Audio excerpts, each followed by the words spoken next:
মানুষ কই যায় রে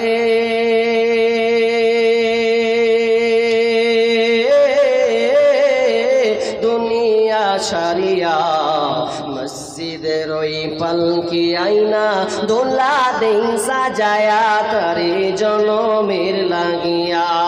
মসজিদের ওই পালকি আইনা দোলা দেই সাজায়া তারে জনমের লাগিয়া। এই বাড়ির লাগিয়া কত করলা মারামারি, মামলা মুকাদ্দমা কইরা ওড়াইলা রে করে। এই বাড়ির লাগিয়া কত করলা মারামারি, মামলা মুকাদ্দমা কইরা ওড়াইলা রে করে। আজকে তুমি যাবে চলে,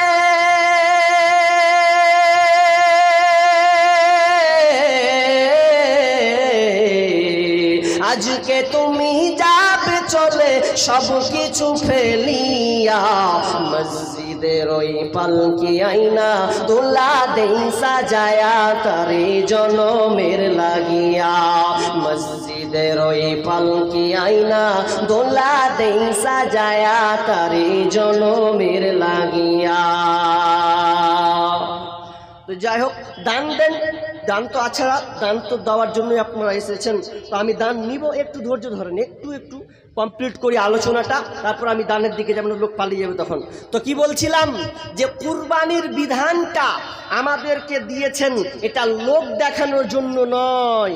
কুল ইন্না সলাতি ওয়া নুসুকি ওয়া মাহইয়ায়া ওয়া মামাতি লিল্লাহি রাব্বিল আলামিন। তাহলে আমাদের নামাজ, আমাদের কুরবানি, আমাদের জীবন মরণ এগুলো একমাত্র প্রতিপালকের জন্য, যিনি আমাদের রব। সেই রবের জন্য কুরবানি হবে, কোনো মানুষ দেখানো কুরবানি নয়। খুবই পাওয়ারফুল ফ্যাটার ফুটুন করিয়েন না, যাবে গ্রামের মধ্যে আজকে আমি টপ আছি, কি আসবি ভিড়, আল্লাহ বলবে তুই ভিড়লেই থাক, তোর কুরবানি আমার কাছে কবুল হবে না।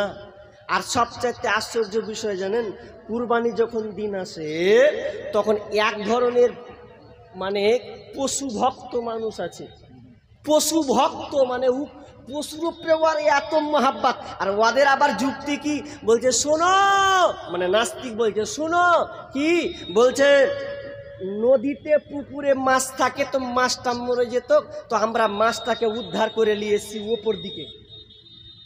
ওদের ভাষা দেখেন, যাবে আল্লাহ তাআলা তো তৈরি করলেন যে মাছটা পানিতে চলবে, ওটা তো আর স্থির। তো ওরা আবার বলছে পুকুরে নদীতে ছিল মাছ, আমরা তুলে নিয়ে ওপরকে কি করেছি, বাঁচিয়ে দিয়েছি। আচ্ছা বলেন তো পুকুরটা বাঁচলো না ওর জায়গা থেকে হরণ করলো? কত তুই পশু ভক্ত হ্যাঁ? যখন কুরবানির সময় আসবে তো বলে, দেখ মুসলমানেরাকে দেখ খালি কুরবানি করছে, রক্ত মা কত খারাপ, কত খারাপ, খালি কুরবানি দিন এলেই খারাপ। তো চল তোরাকে দেখাচ্ছি, যদি আমরা পশু কুরবানির জন্য খারাপ হই, যদিও এটা খারাপ নয়, বিজ্ঞান সম্মত আপনাকে আমি প্রমাণ করে যাব, আজকে এই মাটিতে প্রমাণ করে যাব, বিজ্ঞান থিওরি আপনাকে দিয়ে যাব, কুরবানির সুন্নাত সম্মত, এটা বিজ্ঞান ভিত্তিক, এর প্রযুক্তি যুক্তি আছে, লজিক আছে, আমরা সেভাবে কুরবানি দিই। কিন্তু তোমরা দেখো, এই মিডিয়া হলো, ভালো করে শুনলো, ভালো করে শুনে নাও কি বলতে চাচ্ছি, যে স্পেন যেখানে স্পেনে সার প্রতিযোগিতা হয়, সার খেলা হয়, সেখানে সারদেরকে আপনার চাকু দিয়ে, ছোরা দিয়ে খুঁচিয়ে খুঁচিয়ে মেরে মেরে হত্যা করা হয়। তখন তোমার মিডিয়া কোথায় ছিল যে হাজার হাজার ষাঁড়গুলোকে হত্যা করা হচ্ছে? তখন বলতে পারো না? ডেনমার্ক, তারা সমুদ্রের ধারে ডলফিন দেখেছেন আপনারা? মাছের মতন দেখতে ডলফিন, এই ডলফিনকে তারা হাজার হাজার ডলফিনকে তারা হত্যা করে, হাজার হাজার ডলফিনকে তারা আপনার ডেনমার্কে হত্যা করা হয়, রক্তের বন্যা বইয়ে দেওয়া হয়। তখন তারা বলে এটা আমাকে খেলা, আরে তোর হাতে হাজার হাজার ডলফিন হত্যা হচ্ছে আর তোরা বলছিস খেলা, কোনো কাজ নাই। শুধু তাই নাই, ইহুদিরা কি করে জানেন? ইহুদিরা পাথর দিয়ে, বড় বড় পাথর দিয়ে, হাজার হাজার মুরগি সামনে থাকে, পাথর মেরে যত মারতে পারবে তাতে তত গুনাহ মানে মিটবে, মানে পাপ ধরবে। ওদের আকিদা, ইহুদের আকিদা বলছে যত মানে ডাইরেক্ট আপনার কি নাম মুরগিকে মারতে পারবে তাদের গুনাহ পাপগুলো ঝরবে। হাজার হাজার মুরগিকে হত্যা করা হচ্ছে, মারা হচ্ছে, তখন বলছে এটা যে ধর্মের ব্যাপার, তখন ধর্মের ব্যাপার হয়ে গেল। আবার দেখা যায় খ্রিস্টান যারা, ওরা আবার কি করে, নববর্ষ পালন করে। তো নববর্ষ পালনের নামে ওরা আবার একটা কি করে জানেন, ওরা আবার ভারতের কিছু কিছু অনেক পাখি যেগুলো যায়, সেই পাখিগুলোকে তারা বন্দুক দিয়ে মারে, মেরে কি করে, ওই বন্দুকটাকে মেরে হাজার হাজার ওই পাখিগুলোকে একত্রিত করে ওরা নববর্ষর নামে ওটাকে খায়, বলছে ওটা হবে ইন্টারেস্টিং খাবার, ওটা হলো ওদের ইন্টারেস্টিং খাবার। হিন্দু যারা, প্রত্যেকটা ধর্মের একটা নিয়ম আছে, হিন্দু যারা তাদের দেখবেন প্রতি বছর আমাদের পার্শ্ববর্তী হিন্দু, আমরা এলাকায় একসঙ্গে থাকি, আমরা দেখতে পাই ওরা পাঁঠা বলি দেয়। দেখেছেন পাঁঠা বলি? পাঁঠা বলি দেয়, পাঁঠা ভরে দিল, একবারে এক কোপে মারলো তারাস করে, বলছে এক কোপে মারতে পারলে দেবতাকে খুশি করা হয় এবং জান্নাতের সুঘ্রাণ, বেহেশতের সুঘ্রাণ পাওয়া যায়, তাদের বেহেশতের সুঘ্রাণ পাওয়া যায়। তার এগুলো ওদের বেলা ভালো। আর আমরা যখন বছরে একটা কুরবানির মাধ্যমে সুন্নতি তরিকা বিজ্ঞান ভিত্তিক অনুযায়ী আমরা কুরবানি দিই। একজন বিজ্ঞানী বলেন, মুসলিমরা যখন কুরবানি দেয় তখন তারা 5টি রগকে কাটে, 5টি রগ কাটতে গিয়ে তারা বিসমিল্লাহি আল্লাহু আকবার শুরু করে। কাটার সময় তারা এক চপে কাটে না। একজন বিজ্ঞানী বলছে একটা মানুষ যদি হোঁচট খায় তো হোঁচট খেতে গিয়ে সঙ্গে সঙ্গে ব্যথা পায় না, ব্যথাটা কখন পায়, 30 থেকে 35 সেকেন্ডের পর ব্যথাটা অনুভব করতে পারে। ও গে মা গে কত জোরে লাগলো, তো সঙ্গে সঙ্গে ব্যথা অনুভব করতে পারে না। তো একজন বিজ্ঞানী বলছে যখন কুরবানি দেওয়া হয় তখন ওই পশুটা সঙ্গে সঙ্গে কষ্ট পায় না, ওই রকমই 20-30 সেকেন্ড পর ওই পশুটা ব্যথা অনুভব হয়, আর মাংসটাও তাজা হয়, এটা মরা হয় না। এটা আমাদের কথা না, বিজ্ঞানীরা, বিজ্ঞানীরা নিজেই বলছেন। তাহলে আমরা বিজ্ঞানসম্মত করি, বলছে এরা পশুরকে 12টা বাজিয়েছে, পশুর 12টা বাজায়নি। ইসলাম পশুর সঙ্গে ভালো ব্যবহার দিয়েছেন।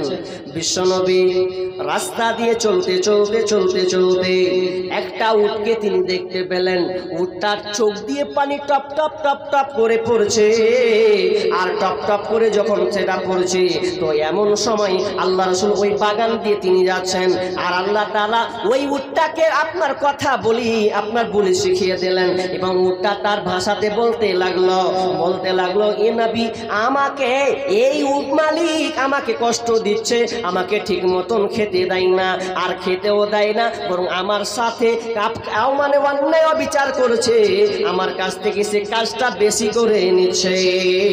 তখন আপনার কিনা বিশ্বনবী দাঁড়িয়ে গেলেন, হাত গোলালেন, আপনার উটটা স্তব্ধ হয়ে গেলেন, চুপ হয়ে গেলেন।